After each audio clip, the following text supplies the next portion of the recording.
All right, let's jump right into this explainer. Today we are unpacking what is honestly a wild, complex web of allegations from a recent Promethean Updates broadcast.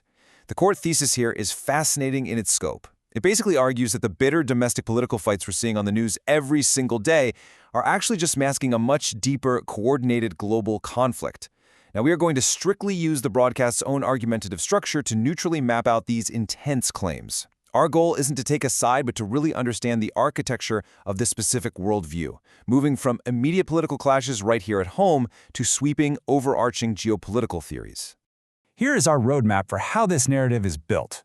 We'll start with number 1, the fight over blocking the new DNI, then 2, the battle over killing the lawfare fund, 3, what the broadcast calls the 3 phases of the coup, 4, the globalist Ukraine connection, and finally, number 5, a specific call for voter turnout. Let's get right to it. Starting with Section 1, blocking the new DNI, and this big clash over intelligence. The source kicks things off with a major news hook, a pretty dire warning from Senator Mark Warner. The senator is pushing back hard against the newly appointed acting director of national intelligence, Bill Pulte. Warner is basically sounding the alarm that Pulte might weaponize the intelligence apparatus. He argues Pulte could take just a single, uncorroborated piece of intelligence about foreign interference and use it as a pretext to bring in ICE, deploy federal troops, and interfere with the upcoming 2026 and 2028 elections. It's a very stark warning about the abuse of executive power. But the commentator completely flips this script. The counterclaim here? It's not that lawmakers like Warner are actually afraid of what the new DNI will do to the elections. No, they're terrified of what he might expose. The broadcast argues that these politicians are really just projecting their own past actions onto the new administration. According to this theory, Congress is deliberately holding up intelligence tools like the FISA foreign surveillance program because they are deeply, deeply afraid of Pulte getting direct access to NSA surveillance files that might implicate them. Which brings us to Section 2, killing the lawfare fund, and a massive $1.8 billion battle. Building on that domestic friction, the analysis points right at Republican Representative Brian Fitzpatrick. He is vowing to totally dismantle a $1.8 billion fund proposed by the president. This fund is explicitly designed to compensate people who claim to be victims of government lawfare, the weaponization of the justice system against political opponents. Fitzpatrick is on the record saying, unequivocally, the votes simply aren't there to give a single dime to this initiative, and he is actively working to kill it. So why is this fund such a big deal in this overarching narrative? Well, the broadcast suggests the true purpose of this $1.8 billion isn't just cutting checks for figures like Michael Flynn, George Papadopoulos, Roger Stone, January 6 defendants, and, notably, even Bernie Sanders. The theory asserts that by legally compensating these specific folks, the government would be forced to create an official, publicly funded, legal record of alleged weaponization. And creating that documented paper trail, they claim, would directly expose the actions of the very lawmakers fighting to kill the fund, like Warner and Fitzpatrick. It's like a giant legal trap, according to the source. Moving to Section 3, the 3 phases of the coup. This is the historical allegation. To explain exactly why these politicians allegedly fear exposure so much, the source asks us to look backward. This timeline right here illustrates their core historical thesis. Drawing on claims from former DNI Tulsi Gabbard, the broadcast lays out a sequential, 3-phase effort to take down the president. You've got Phase 1, running from 2016 to 2019, described as Russiagate, which they claim was entirely manufactured intel. Then Phase 2, from 2019 to 2020, is Ukrainegate, framed here as an impeachment hoax run by former staffers. And finally, Phase 3, stretching from 2020 to today, centers on allegations of election fraud, specifically pointing to seized evidence out of Fulton County. So they aren't treating these as isolated events, but as one massive, continuous campaign. Now, tying this historical timeline back to today's news, the commentator directly implicates the 2 lawmakers we just talked about. For Senator Mark Warner, the claim is that back in 2017, he worked directly with the FBI to intentionally block Julian Assange from providing evidence that WikiLeaks documents did not come from Russia, basically keeping the Russiagate narrative from collapsing.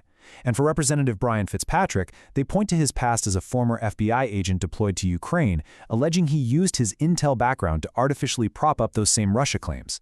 The argument is they were the key operators mobilizing the public against the administration across all these phases. So here's where things take a major turn.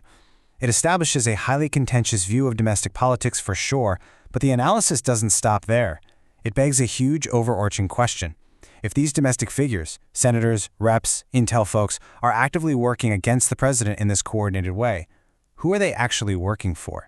Like, who's pulling the strings? And that takes us to Section 4, the globalist-Ukraine connection, diving into the international theory. To answer that question, the source looks across the pond to international institutions and figures in London. Check out this stark quote from former UK Prime Minister Tony Blair regarding the war in Ukraine. Blair says, plain and simple, without America, we don't win that conflict.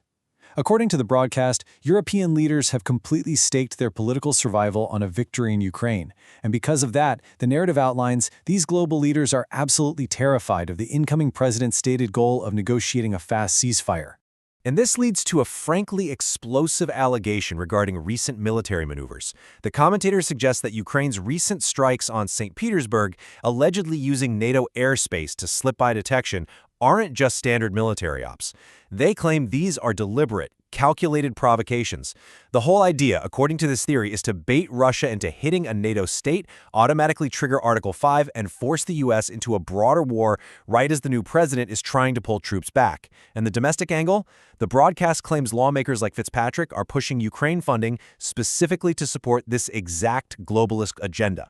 So the source starts mapping out the domestic political landscape through this international lens. It completely reinterprets the actions of politicians usually labeled as moderates or institutionalists. Rep. Fitzpatrick renewing Ukraine funding? That's seen as serving London's war goals. Senator John Thune blocking the Save America Act? Framed as a calculated move to keep electoral systems vulnerable. Senator Susan Collins voting against that same act? Described as providing moderate media cover. The broadcast is essentially saying these aren't just polite policy disagreements. They claim these adults in the room are the actual operatives keeping an anti-populist machine running on behalf of global interests. Finally, Section 5, a call for turnout, the proposed political solution. After laying out this sweeping, multi-layered conspiracy of domestic sabotage and international warfare, the broadcast pivots to a very specific, actionable demand for its listeners regarding the upcoming midterms. They utilize a concept called too big to rig. It's exactly what it sounds like, an electoral strategy demanding a voter turnout so genuinely massive that it literally overwhelms any alleged systemic fraud. Groups like Promethean Action are telling voters they have to show up in historic numbers to prove absolute loyalty to the populist movement. They argue this is the only way to intimidate moderate politicians into recognizing their mandate and ultimately to defeat what they describe as globalism in all of its forms and disguises. So we've just navigated a really intense, meticulously constructed narrative from the Promethean Updates broadcast. It's a worldview that connects a blocked DNI appointment all the way to a global war strategy. I want to leave you with this final provocative thought to consider. Regardless of whether you view these claims as an urgent uncovering of the truth or as a dangerous, totally unfounded conspiracy theory, how is this specific messaging strategy, branding mainstream moderate politicians as corrupt globalist operators, going to actually impact voter turnout and party unity in these upcoming midterm elections? Because one way or another, this strategy is guaranteed to reshape the American political landscape. Thanks so much for joining us for this explainer.